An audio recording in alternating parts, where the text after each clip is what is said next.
अब हम जो एक्टिविटी जो बना रहे हैं ये हम लोग बना रहे हैं समर की। हमने सन में बच्चा जो होता है अपनी छोटी छोटी उंगलियों से काम कर रहा होता है, तो छोटी छोटी उंगलियों से काम करता है तो उसकी एक तरह की फाइन मोटर स्किल्स जो होती हैं वो बेहतर होती हैं। तो बचपन से ही डिफरेंट चीज़ों को जो है एक्सप्लोर करना सीखा होगा कि मैं रट्टा नहीं लगा, मैं कॉग्निटिव लेवल पर पढ़ रहा है बच्चा, उसको पता है कि ये चीज़ ऐसे नहीं ऐसे बन रही है। अचानक जोर का धमाका हुआ।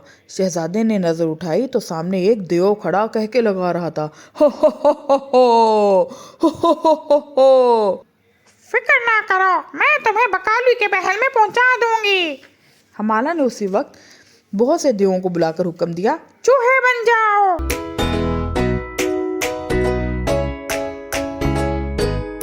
आज हम लोग बात करेंगे सीजन्स के ऊपर। Seasons like summer, spring, autumn, winter. हम क्या करते हैं कि बच्चे को जस्ट बचपन से ही ना रट्टा लगवाते हैं कि भाई कितने सीज़न होते हैं, 4 सीज़न होते हैं, ऐसा स्प्रिंग, समर, ऑटम और विंटर, बस आप ये याद कर लो। अब बच्चे को ये नहीं पता कि बेसिकली ये होता क्या है, इसका कॉन्सेप्ट क्या होता है, ये समर, स्प्रिंग, ऑटम ये होते क्या हैं और किस तरह एक बच्चे को पता चलेगा। सो हम लोग क्या करते हैं, बचपन से ही उसको एक रट्टे पे ले आते हैं, उसकी आदत ऐसा ऐसा ये पुख्ता हो जाती है। और जब ये आदत पुख्ता हो जाती है फिर हम लोग कहते हैं भाई तुम जो हो रट्टा लगा के क्यों चलते हो, तुम जो हो कॉन्सेप्ट पे क्यों नहीं जाते। तो ये चीज़ें अगर हम बचपन से ही बच्चे को सिखाएंगे तो डेफिनेटली ये चीज़ें अच्छी करेगा और बड़े होकर उसको रट्टा नहीं लगाना पड़ेगा। इसके लिए एक एक्टिविटी जो है उसके ज़रिए ही हम बच्चे को सिखा सकते हैं कि आपने ये किस तरीके से पता चले उसको कि क्या है और क्या नहीं है। सो मैंने क्या किया कि एक एक्टिविटी डिज़ाइन की जिसके ज़रिए आप अपने घर में अपने बच्चे को सिखा सकते हैं कि बेसिकली कॉन्सेप्ट दे सकते हैं उसको कि रट्टा ना लगे, बल्कि वो कॉन्सेप्ट पता चले सीजन्स का कि वी लिव इन अ पाकिस्तान और हमारे पाकिस्तान में माशाल्लाह से 4 सीज़न होते हैं। अल्लाह ताला ने हमें 4 सीज़न से नवाजा है और 4 सीज़न में जो है हमारा सबसे पहले आ जाता है स्प्रिंग, समर, ऑटम, विंटर। और उसके में फ़र्क करवाना, डिफ्रेंशिएट करवाना कि इन दोनों में सीजन्स में फ़र्क क्या होता है। तो उसके लिए एक्टिविटी है, चले हम उस एक्टिविटी के ज़रिए मैं आपको बताती हूँ। ये एक्टिविटी जो है इसमें आप सिंपल पेपर ले लें। हम लोग क्या करेंगे, बच्चों को साथ इंगेज करेंगे इस एक्टिविटी में और बच्चों के साथ मिलकर जब ये एक्टिविटी करेंगे तो बच्चे को खुद पता चलेगा। और उसके साथ साथ मैं आपके उसको बेनिफिट भी आपको बताती हूँ कि कितने अच्छे अच्छे इसके बेनिफिट्स हैं जब ये एक्टिविटी हम बच्चे के साथ करवाते हैं। सबसे पहले आपने क्या किया, पेपर्स ले लिए सिंपल, और उसके साथ हमने क्या किया, अब हम जो एक्टिविटी जो बना रहे हैं ये हम लोग बना रहे हैं समर की।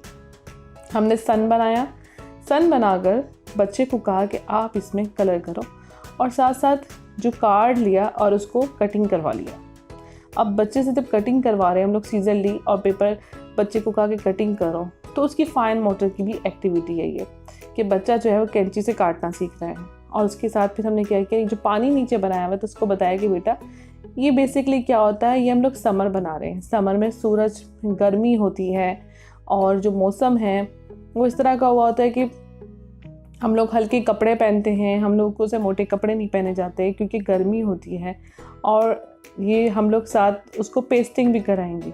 पेस्टिंग जो है उसमें हम लोग चीज़ें पे लगवा कर उससे आप ग्लू ले लें और आप उस बच्चे से कार्ड उस पर फिर लगवाएं। तो क्या होता है, बच्चा जो होता है अपनी छोटी छोटी उंगलियों से काम कर रहा होता है, तो छोटी छोटी उंगलियों से काम करता है तो उसकी एक तरह की फाइन मोटर स्किल्स जो होती हैं वो बेहतर होती हैं। और ये चीज़ें आई और हैंड कोऑर्डिनेशन के लिए बेहतरीन है। बच्चे का आई और हैंड कोऑर्डिनेशन बेहतर होता है और जब आई और हैंड कोऑर्डिनेशन बेहतर होता है तो क्या होता है कि बच्चे की और लिखने में भी उसको फ़ायदा होगा और काम करने में फ़ायदा होगा। बच्चे की फिंगर ग्रिप अच्छी होती है। जब फिंगर ग्रिप अच्छी होती है तो वो क्या करता है कि वो जल्दी राइटिंग पे आ सकता है। इसका सबसे बड़ा फ़ायदा ये होता है कि जो बच्चा होता है ना उसको फोकस करने में उसको मदद करता है। फोकस करने में लाइक उसको बच्चे को ये होता है कि मैं फोकस करूं किसी भी एक्टिविटी के ऊपर, काम के ऊपर। जब बचपन से हम उसको ये चीज़ सिखाते हैं कि आपने एक चीज़ पर फोकस करके चलना है तो उसका फ़ायदा यही होता है कि जो बच्चा है वो फ्यूचर में बहुत अच्छा जो होता है ना चीज़ों पर फोकस करने वाला होता है। इसके साथ फिर क्या है कि हम लोगों ने विंटर की एक्टिविटी भी बनाई। विंटर की एक्टिविटी में क्या किया कि हमने सिंपल कॉटन लेके उसकी छोटे छोटे बच्चों को आप इसको रोल करो और आप इसकी छोटी छोटी बॉल्स बनाओ। और बॉल्स बनाकर, ये क्या है, विंटर है, विंटर में क्या होता है, स्नो होती है, तो हम लोग यहाँ पे स्नो बनाएंगे। सेम लाइक पेस्टिंग के ज़रिए हम उसको पहले बॉल्स बनाएंगे और फिर हमने उसके ऊपर पेपर के ऊपर उसको हमने चस्पा कर देना है, या आप ग्लू लें और उसके बाद जो है वो कॉटन को आप उस पर पेस्ट कर दें। अब आप देख सकते हैं कि इस एक्टिविटी को बच्चे कितना एंजॉय करेंगे।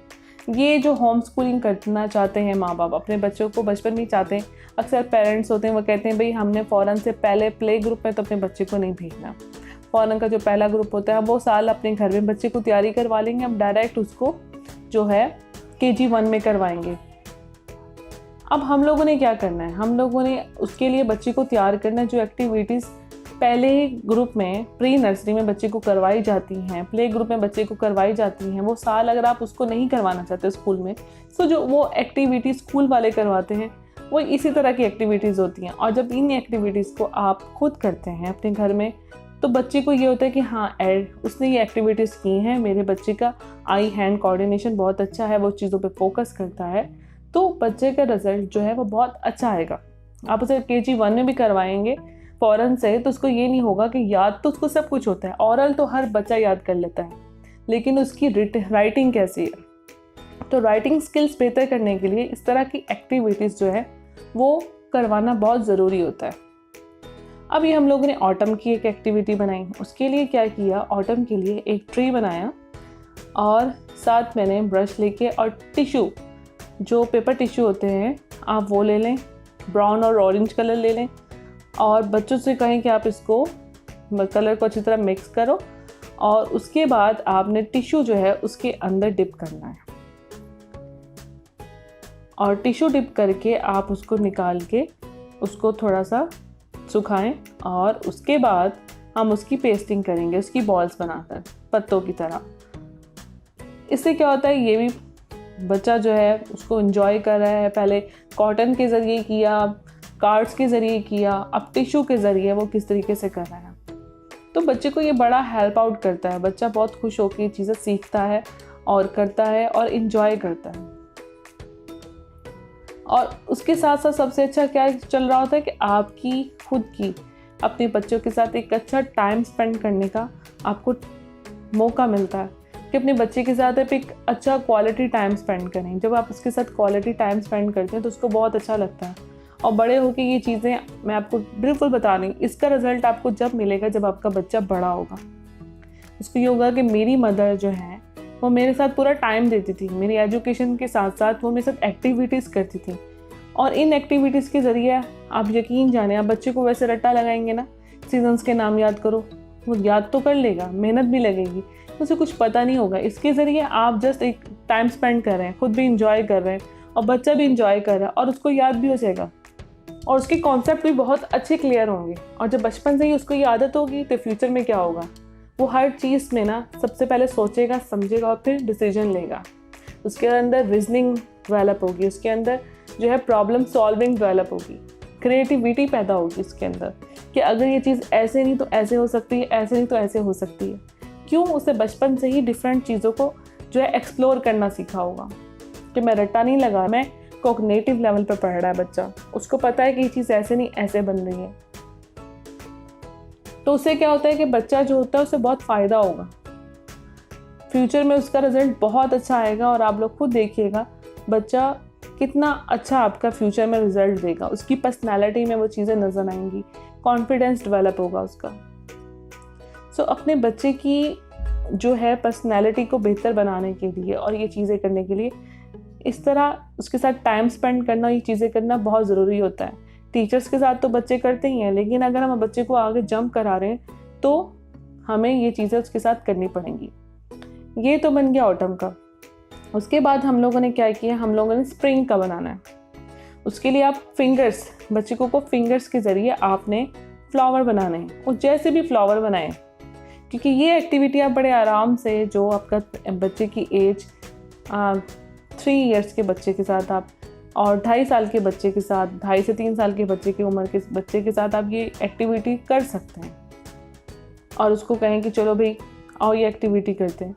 सो फ्लावर्स बनाना, छोटी छोटी फिंगर्स अपनी यूज़ करना, और वो बहुत प्यारा भी लगता है, बहुत खूबसूरत लगता है। ना सिर्फ आप ये सीजन्स बनाएं, उसके अलावा आप एक बहुत बड़ी सीनरी बनवा सकते हैं अपने बच्चे के साथ। उसको कहो कि आओ बेटा हम लोग कोई अच्छी सी सीनरी बनाते हैं, उसको घर में हम लोग डेकोरेट करेंगे। तो बच्चा क्या होगा, बड़े शौक़ से उसको कलर को, चीज़ों को एक्सप्लोर करेगा और उसको मज़ा आएगा। तो ये बच्चा भी इंजॉय करेगा, आप भी इंजॉय करेंगे और आने वालों को भी बड़े शौक़ से बताएंगे देखो ये मेरे बच्चे ने बनाई है, ये देखो मेरे बच्चे ने बनाई। माँ बाप को भी प्राउड फील होगा, बच्चे को भी प्राउड फील होगा। I am the best, I can do it everything. और ये चीज़ बच्चे के अंदर जो है बहुत अच्छी चीज़ पैदा करती है कि हाँ मैं कर सकता हूँ, मैं कुछ भी कर सकता हूँ। कॉन्फिडेंस बिल्डअप होगा उसमें। अच्छा, इस एक्टिविटी का एक और फ़ायदा क्या होगा? इस एक्टिविटी का एक और फ़ायदा ये होगा कि आपका जो बच्चा है ना, उसको अंदर जो है वो पेशेंस और रिलैक्सेशन पैदा होगा। पेशेंस और रिलैक्सेशन लाइक दैट कि अक्सर आपने देखा होगा कि बच्चा जो होता है ना, वो जान छुड़ा के जाने की करता है। नहीं, इनफ, मैंने कर लिया, अब मैं और नहीं कर सकता, बस मैंने बहुत ज़्यादा कर लिया, मुझसे नहीं हो रहा, मैं नहीं कर सकता। और ये चीज़ बचपन में क्या होता है, अक्सर आपने माँओं की शिकायत सुनी होगी कि अक्सर माएँ शिकायत करती हैं कि ये तो मैं पढ़ाने के लिए बैठती हूँ और ये क्या करता है, थोड़ी देर बैठेगा उसके बाद तो उठ के भाई मैं तो नहीं पढ़ रहा।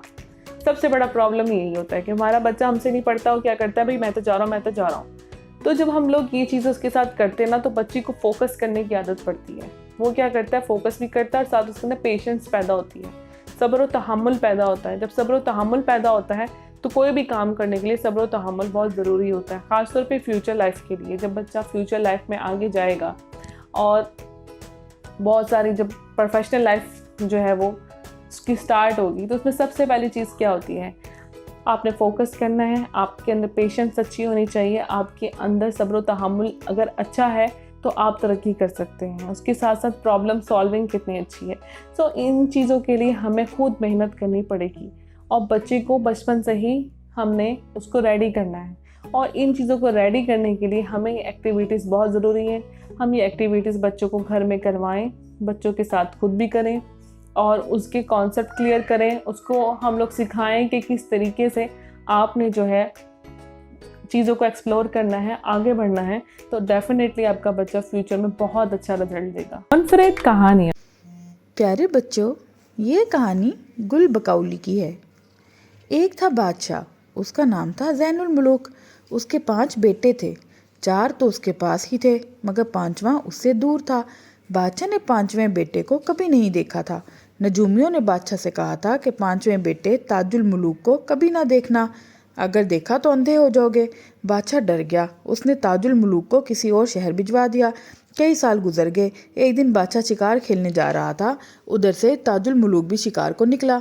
दोनों ने एक दूसरे को देखा। ताजुल मुल्क तो आगे चला गया मगर बादशाह आंखों पर हाथ रखकर चीख पड़ा, मेरी आंखें, हाय मेरी आंखें। वो अंधा हो गया था। सारे शहर में कोहराम मच गया। एक एक रोता फिर रहा था। बड़े बड़े हकीम बुलाए गए मगर बादशाह की आंखों की रोशनी वापस ना आई। चारों बड़े शहजादे ताजुल मुल्क के सुतेले भाई थे। उन्होंने बादशाह से कहा, ये क्या मुसीबत ताज की वजह से आई है, उसे फौरन मुल्क से निकाल दिया जाए। बादशाह ने ताज को देश से निकाल दिया। उस मुल्क में एक पहुंचा हुआ बुजुर्ग भी रहता था। उसने बादशाह के अंधे होने की खबर सुनी तो महल में आया और बोला, यहाँ से दूर परियों का एक देश है, उस देश की शहजादी का नाम बकौली है। बकौली के महल में एक फूल है, वो फूल आंखों से लगाया जाए तो बादशाह की आंखों की रोशनी वापस आ जाएगी। ताज के बड़े भाइयों ने ये बात सुनी तो लश्कर लेकर फूल की तलाश में चल पड़े। ताजुल मुल्क जंगलों में भटक रहा था। उसने इतना बड़ा लश्कर देखा तो सिपाहियों से वजह पूछी। उनके बताने पर खुद भी साथ हो लिया। किसी ने उसे ना पहचानना। चलते चलते लश्कर एक शहर में पहुंचा। चारों शहजादे बहुत बुरे थे। उन्होंने बुरी बातों में पड़कर सारी दौलत गंवा दी।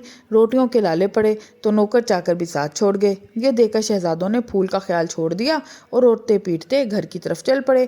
ताज ने अपने दिल में कहा, जो काम मेरे भाइयों से ना हो सका वो मैं करूँगा। उसने खुदा का नाम लिया और आगे चल पड़ा। चलते चलते एक बेयाबान आया, ना आदम ना आदमजाद, हर तरफ रेत ही रेत। अचानक जोर का धमाका हुआ। शहजादे ने नजर उठाई तो सामने एक देव खड़ा कह के लगा रहा था, हो हो हो हो हो हो हो हो हो। बड़े बड़े दांत, लंबे लंबे कान। ताज का मारे डर के दम नहीं निकल गया। देव ने उसे पकड़कर ऊंचा किया और गरज कर बोला, मैं कल से भूखा हूँ, तेरे कबाब बना कर खाऊंगा। हा हा हा हा। ताज खौफ से कांप रहा था और दिल ही दिल में दुआ मांग रहा था, अल्लाह मुझे इस मुसीबत से बचा। इतने में ही उधर से एक काफिला गुजरा। काफिले में बहुत से ऊंट थे जिन पर खाने पीने का सामान लदा हुआ था। देव उछलता कूदता वहां पहुंचा और ऊंटों को उठाकर ले आया। उसने सामान को एक तरफ रखा और ऊंटों की गर्दनें मरोड़कर सबको चट कर गया। इसके बाद वो लंबी तान कर सो गया। शहजादे ने सोचा, मौका अच्छा है, चलो भाग चलें। मगर फिर ये सोचकर रुक गया कि शायद देव से कोई काम निकले, इसे खुश करना चाहिए। ऊंटों पर जो सामान लदा हुआ था उसमें गुड़, घी, मैदा सभी कुछ था। शहजादे ने देव के लिए बहुत सा हलवा तैयार किया। देव सोकर उठा तो हलवा देखकर बहुत खुश हुआ। उसने सारा हलवा मुंह में उंडेल लिया, फिर बोला, ए आजमजाद, तूने मेरा दिल खुश कर दिया। वाह वाह, क्या हलवा बनाया था। बोल, मैं तेरी क्या मदद कर सकता हूँ। हा हा हा हा हा। शहजादे ने देव को सारा हाल बताया तो वो बोला, मेरी एक बहन जादूगरनी है, उसका नाम हम्माला है। वो ये काम मुझसे भी जल्दी कर देगी। मैं तुझे उसके पास भेजे देता हूँ। देव ने उसी वक्त एक खत लिखकर ताज को दिया। फिर उसने एक देव को बुलाया और उससे कहा, इस शख्स को हम्माला के पास पहुंचा दे। देव ने पलक झपकते में ताज को हम्माला के पास पहुंचा दिया। हम्माला ने ताज की खूब खातिर की और बोली, फिक्र ना करो, मैं तुम्हें बकालू के महल में पहुंचा दूंगी। हम्माला ने उसी वक्त बहुत से देवों को बुलाकर हुक्म दिया, चूहे बन जाओ। देखते ही देखते इतने बड़े बड़े देव नन्हे नन्हे चूहे बन गए। हम्माला ने चूहों से कहा, जाओ और बकाउली के महल में सुरंग लगाओ। रात ही रात में उन चूहों ने महल में सुरंग लगा दी। हम्माला ने शहजादे को हाथ पर बिठाया और उसे सुरंग के पास छोड़ आई। ताज सुरंग के रास्ते बकौली के महल में पहुंच गया। रात का वक्त था, हाथ को हाथ सुझाई ना देता था, मगर फूल होज में पड़ा हुआ चमक रहा था। बकौली होज के पास फूलों की सेज पर लेटी नींद के मजे ले रही थी। ताज बकौली को देखकर हैरान रह गया। इतनी खूबसूरत लड़की उसने कभी नहीं देखी थी। ताज दबे पांव आगे बढ़ा और फूल तोड़ लिया। फिर वहां से भागा और सुरंग के रास्ते हम्माला के पास आ गया। हम्माला ने अपने सर का एक बाल ताज को दिया और बोली, जब मेरी मदद की जरूरत हो इस बाल को आग दिखाना, मैं फौरन पहुंच जाऊंगी। बकौली सुबह को उठी तो फूल गायब था। वो दीवानी सी हो गई। महल के सारे देव और परियां ढूंढ ढूंढ कर थक गए, मगर फूल ना मिलना था, ना मिला। आखिर मायूस होकर बकौली खुद फूल ढूंढने निकली। उधर ताज वापिस अपने वतन जा रहा था। रास्ते में उसने सोचा कि फूल को किसी अंधे पर आजमाना चाहिए।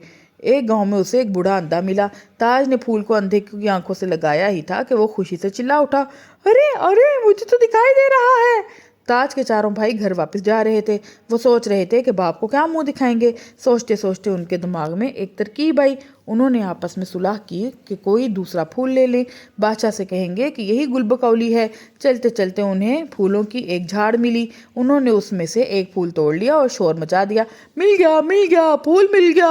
इत्तेफाक की बात, उधर से वो बूढ़ा भी गुजरा जिसकी आंखें गुलबकौली से ठीक हुई थी। वो बोला, झूठ मत बोलो, ये फूल बकौली का फूल नहीं है। वो फूल तो एक नौजवान के पास है, उसने अभी थोड़ी देर पहले मेरी आंखें ठीक की हैं। शहजादों ने बूढ़े से ताज का पता पूछा और उसे ढूंढने निकल खड़े हुए। थोड़ी देर बाद ताज उन्हें मिल गया। उन्होंने ताज को मार पीट कर फूल छीन लिया और खुशी खुशी महल की तरफ चल दिए। अब चारों शहजादे बादशाह के पास पहुंचे। फूल का आंखों पर रखना था कि बादशाह एकदम तख्त पर से उठ बैठा और बोला, मैं देख रहा हूँ, मैं देख सकता हूँ, मुझे सब कुछ दिखाई दे रहा है। दरबारियों ने खुशी से नारे मारे। सारे मुल्क में जश्न मनाया गया। गरीबों और मुहताजों के लिए खजानों के मुंह खोल दिए गए। बकौली आदमी का भेष बदलकर नगर नगर फिर रही थी। आखिर उसे पता चला कि एक मुल्क के बादशाह की आंखें किसी फूल से ठीक हो गई हैं। वो उड़कर वहां पहुंची और दरबार में हाजिर हुई। उसने ऐसी मीठी मीठी बातें की कि बादशाह ने खुश होकर उसे अपने दरबार में नौकर रख लिया। ताज भी भटकता ठोकरें खाता अपने मुल्क में दाखिल हुआ। सोच रहा था कि क्या करूं। अचानक उसे हम्माला का दिया हुआ बाल याद आया। उसने बाल को आग दिखाई तो हम्माला धुम से उसके पास आ खड़ी हुई। ताज ने कहा, मुझे बिल्कुल ऐसा ही महल बनवा दो जैसा बकौली का है। हम्माला बोली, आंखें बंद करो। ताज ने आंखें बंद कर ली। हम्माला ने कहा, अब खोल दो। ताज ने आंखें खोल दी। क्या देखता है कि सामने एक शानदार महल खड़ा है और सैकड़ों सिपाही दरवाजों पर पहरा दे रहे हैं। ताज ने हमाला का शुक्रिया अदा किया और महल में दाखिल हुआ। होते होते एक खबर बादशाह तक पहुंची कि उसके मुल्क में एक बादशाह आया है जिसके पास इतना माल और दौलत है कि फकीरों को भी हीरे जवाहरात देता है। उसने संगे मरमर का एक आलीशान महल बनवाया है। महल क्या है, अजूबा ही है, जो देखता है दंग रह जाता है। बादशाह ने बकाउली से मशवरा किया तो उसने कहा, चलिए उस बादशाह से मिलने चलते हैं, इसी बहाने महल भी देख लेंगे। ये सोचते हुए बादशाह चल दिया। ताज को बादशाह के आने की खबर हुई तो वो बहुत खुश हुआ। उसने बादशाह की शानदार दावत की। दावत के बाद बादशाह ने महल की एक एक चीज़ देखी और बहुत हैरान हुआ। बकाउली दिल ही दिल में सोच रही थी, मेरा महल तो किसी इंसान ने देखा तक नहीं, इस शख्स ने हूबहू वैसा ही महल कैसे बनवा लिया है।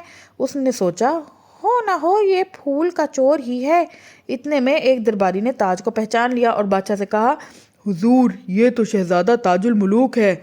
बादशाह ने उठकर ताज को सीने से लगा लिया। चारों शहजादे घबरा गए और उन्होंने शोर मचा दिया, नहीं नहीं अब्बा हुजूर, ये तो कोई जादूगर है, आपका बेटा हरगिज नहीं है। ताज मुस्कुराया। उसने एक कमरे का दरवाज़ा खोला तो उसमें से हमाला निकली। हमाला ने बादशाह को सलाम किया और बोली, ये चारों शहजादे झूठे हैं। ताज को बकाउली के महल तक मैंने पहुंचाया था और वही गुल बकाउली लाया है। अब ताज ने बादशाह को सारा हाल कह सुनाया। बकाउली के महल में पहुंचना, फूल का चुराना, अंधे पर आजमाना और फिर भाइयों का उससे फूल छीन लेना। बादशाह की आंखों में आंसू आ गए। उसने शहजादों को बुरा भला कहा और ऐलान कर दिया कि मेरे बाद ताजुल मलूक इस मुल्क का बादशाह होगा। शहजादा हाथ बांधकर खड़ा हो गया और अर्ज की, अब्बा हुजूर, मुझे बादशाह बनने की ख्वाहिश नहीं, मैं बकाउली के मुल्क जाना चाहता हूँ। अचानक एक आवाज़ आई, शहजादे, तुम कहाँ जाओगे? मैं खुद ही तुम्हारे पास आ गई हूँ। शहजादे ने सर उठाकर देखा। उसके सामने बकाउली खड़ी मुस्कुरा रही थी। कुछ दिन बाद बकाउली और ताजुल मलूक की शादी होगी और सब हंसी खुशी रहने लगे। लिटिल स्टार कॉग्निटिव लर्निंग लेकर आया इस रमजान खास प्रोग्राम जिसमें आपको मिलेंगे बच्चों के लिए एजुकेशनल वीडियोस, मुनफरिद कहानियाँ और बात करेंगे आपकी मेंटल और फिजिकल हेल्थ के हवाले से। Don't forget to like and subscribe our YouTube channel little star cognitive learning.